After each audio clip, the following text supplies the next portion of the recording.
അപ്പോൾ ഇപ്പോൾ അൻവർ വിശുദ്ധനല്ലാതായി മാറിയതുകൊണ്ട് ഇനിയിപ്പോൾ ചെയ്യുന്ന കാര്യം എന്ന് പറഞ്ഞു കഴിഞ്ഞാൽ ഒരുപാട് കേസുകൾ അൻവറുടെ പേർക്ക് വരും. ഈ തടയണെ സംബന്ധിച്ചിടത്തോളം ഉള്ള ഒരു കേസ് അത് അവിടെ വെള്ളപ്പൊക്കം ഉണ്ടാവാനുള്ള കാര്യം, മണ്ണിടിച്ചിലും അതുപോലെ ഉരുൾപൊട്ടാനും ഒക്കെ ഉള്ള കാര്യം അതാണെന്ന് പറയപ്പെടുന്നുണ്ട്. കുറേ പേര് പറയുന്നുണ്ട്. അത് നമ്മൾ തവളപ്പാറ അത് അവിടെ നമ്മൾ നോക്കണം. ഹൈക്കോടതിയുടെ അതിനകത്ത് സ്ട്രിക്റ്റ് ആയിട്ടുള്ള ഓർഡർ ഉണ്ടായിരുന്നു, അത് നടപ്പാക്കുക.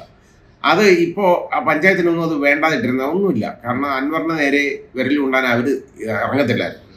പക്ഷേ ഈ കഴിഞ്ഞ 8 മാസമായിട്ട് അനങ്ങാതിരുന്നവർ ഈ കഴിഞ്ഞ 2 ദിവസം മുമ്പ് പതുക്കെ ഇറങ്ങിയിട്ടുണ്ട് കേട്ടോ, തടയണ പൊളിക്കണം എന്നുള്ള ആവശ്യമായിട്ട്.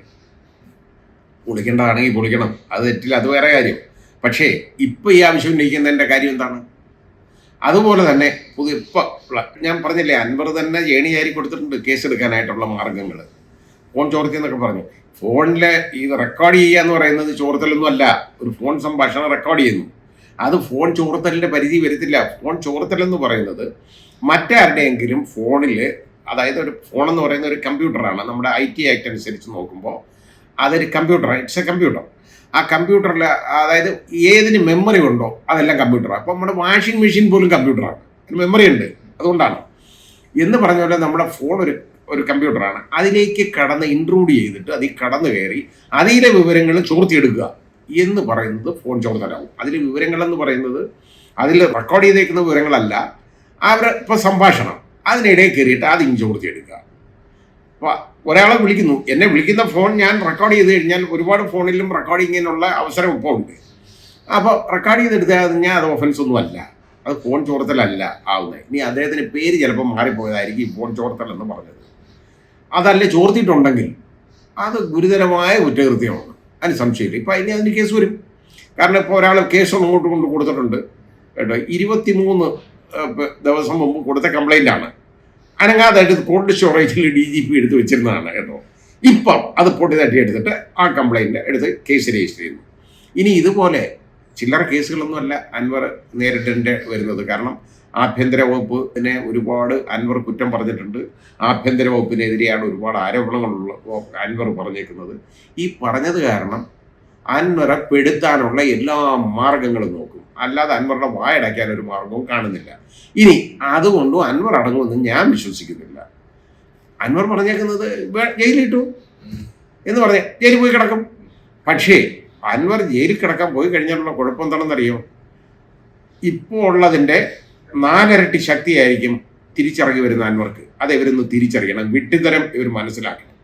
ഇനിയും ഇതുപോലെ അതായത് കളി അറിയാവുന്നവൻ്റെ കളിക്കാൻ പോകരുത്. ഇതുപോലെ കാര്യങ്ങൾ അൻവർ നന്നായിട്ട് കളി അറിയാവുന്നവനാണ്. അൻവരോടെ കളിക്കാൻ പോകുന്നത് നല്ല ഒരു കാര്യമല്ല. അത് ഇത്രയും നാൾ ഒന്നിച്ച് നടന്നപ്പോൾ അത് മനസ്സിലായില്ലെന്നുള്ളത് വളരെ ആശ്ചര്യകരമായ ഒരു കാര്യമാണ് ഇവർക്ക്. അപ്പോൾ ഇത് ഒരു പ്രശ്നമാണ്. അങ്ങനെയൊന്നും അയാളെ തോൽപ്പിക്കാൻ പറ്റുമെന്ന് ഞാൻ കരുതുന്നില്ല. കാരണം ഏത് വിധത്തിലും ഒരാളെ ഒതുക്കുക എന്ന് പറയുന്ന ഒരു നല്ലൊരു കാര്യമായിട്ട് എനിക്ക് തോന്നുന്നില്ല. അയാൾ പറഞ്ഞ കാര്യങ്ങൾ എന്താ കുഴപ്പമെന്ന് പറയട്ടെ.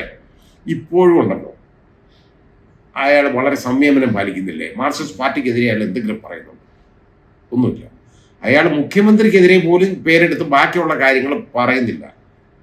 അയാൾക്ക് പറയാൻ അറിയാൻ വയ്യാത്തല്ലോ. മുഖ്യമന്ത്രിക്കും അയാൾക്കും വേണ്ടിയാണ് ഇതുപോലെ CPM പാർട്ടിയെ അടിയറ വെച്ചേക്കുന്നത്, ഇടതുപക്ഷ മുന്നണിയെ അടിയറ വെച്ചതെന്ന് പറയാൻ അറിയാൻ വയ്യാത്ത ആളൊന്നും അല്ല അൻവർ. പക്ഷേ അത് അൻവർ പറയുന്നില്ലല്ലോ. അത് ഇനി കൂടുതലായി കഴിഞ്ഞാൽ അൻവറെ കൊണ്ട് ഇത് പറയിപ്പിക്കും. അതാണ് വരാൻ പോകുന്നത്. ബുദ്ധിമുട്ടുണ്ടാകും ഇവർക്ക്. അൻവർ എന്ന് പറയുന്നത് നേരത്തെ പറഞ്ഞൊരു ചെറിയ മീനല്ല. അൻവർ വലിയ മുഴുത്ത ഒരു മത്സ്യമാണ്. അതൊന്ന് മനസ്സിലാക്കണം. നമ്മുടെ DGP പറഞ്ഞു കേട്ടോ, സ്വർണം പിടിക്കുന്നതാണ് തുടരും. ഞാൻ മുഖ്യമന്ത്രിയും പറഞ്ഞു ഇതൊന്നും നിർത്താൻ പറ്റത്തില്ല, പോലീസ് ഇനിയും സ്വർണം പിടിക്കണം, നല്ലതാണ്. പക്ഷേ കാരണം സ്വർണം പിടിച്ചാലല്ല സ്വർണം കിട്ടുള്ളൂ, അത് കറക്റ്റാണ്. അല്ല, സ്വർണം പിടിക്കണം പറ്റുന്നത്. അത് ഈ പൊട്ടിയിരുന്ന് പറയുന്നതാവരുത്, സ്വർണം പൊട്ടിക്കുന്ന എന്ന് പറയുന്നതാവരുത്, അത്രയേ ഉള്ളൂ. പക്ഷേ മാത്രമല്ല, ഇവർക്ക് വിമാനത്താവളത്തിൻ്റെ പരിസരത്ത് പോയി ഒന്ന് സ്വർണം പിടിക്കുമ്പോൾ ഇവരൊന്ന് ചിന്തിക്കണം. ഇവർക്ക് ഇൻഫർമേഷൻ കിട്ടിയിട്ടാണല്ലോ ഇവർ പിടിക്കുന്നത്. ഈ ഇൻഫർമേഷൻ ഇവർ കസ്റ്റംസിന് പാസ് ഓൺ ചെയ്യാത്തത് വളരെ ഗുരുതരമായ കുറ്റകൃത്യമാണ് കേരള പോലീസ് ചെയ്യുന്നത്. അങ്ങനെ ചെയ്യുമ്പോൾ അവർക്ക് ഇങ്ങനെ ഒരു ഇൻഫർമേഷൻ കിട്ടി, ഇതുപോലെ ഒരാൾ സ്വർണം ഇതുപോലെ കൊണ്ടുവരുന്നു അല്ലെങ്കിൽ ഹവാലപ്പണം കൊണ്ടുവരുന്നു എന്നുണ്ടെങ്കിൽ നിർബന്ധമായിട്ടും ഇത് കസ്റ്റംസിനെ ഇൻഫോം ചെയ്യണം. അത് ഇവരുടെ ബാധ്യതയാണ്. അതിന് കസ്റ്റംസിൻ്റെ കയ്യിൽ നിന്ന് കിട്ടുന്ന വിവരം വെച്ചുകൊണ്ട് പിടിക്കുകയാണെങ്കിൽ പിന്നെ എനിക്ക് അതിനെക്കുറിച്ചൊന്നും പറയാൻ അറിഞ്ഞൂടാ. കാരണം വേലി വിളവ് തിന്നുന്ന ഒരവസരമാണ്. അതുകൊണ്ട് ഒന്നും പറയാൻ പറ്റുന്നില്ല. പണ്ട് കസ്റ്റംസ് ഇങ്ങനൊന്നും അല്ലായിരുന്നു.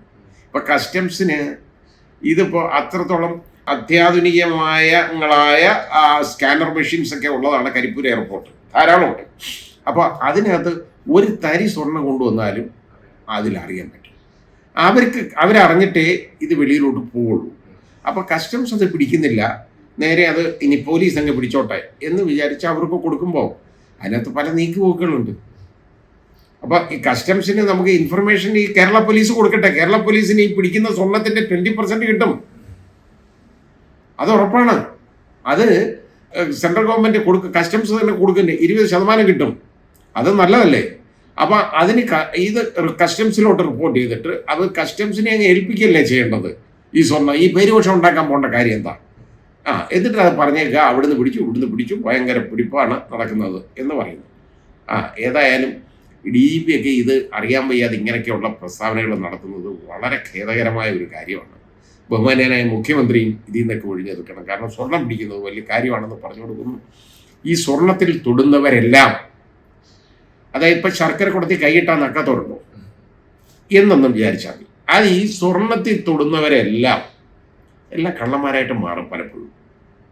അങ്ങനെ വരുന്നത് നമ്മൾ കാണുന്നതാണ്. അതുകൊണ്ട് ഈ സ്വർണ്ണക്കളി ഉണ്ടല്ലോ, അത് കുറേ നാളായിട്ട് നമ്മുടെ സംസ്ഥാനത്ത് കിടന്ന് അടിക്കുന്ന കാര്യമാണ്.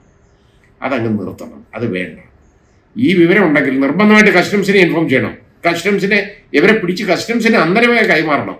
അല്ലാതെ ഈ സ്വർണം കൊണ്ടുപോയി ഉരുക്കി ആ ഉരുക്കുന്നവൻ്റെ അടുത്ത് നിന്ന് പകുതി എല്ലാം കൂടെ അതിൽ നിന്ന് തട്ടിച്ച് ബാക്കി കൊടുക്കുക, ഇതൊന്നും നല്ലൊരു കാര്യമല്ല. ഇത് പോലീസിനെതിരെ ഒരുപാട് ആരോപണങ്ങൾ വരുന്ന ഒരു കാര്യമാണ്. എന്തിനിത് കൈയിടാൻ പോകുന്നു?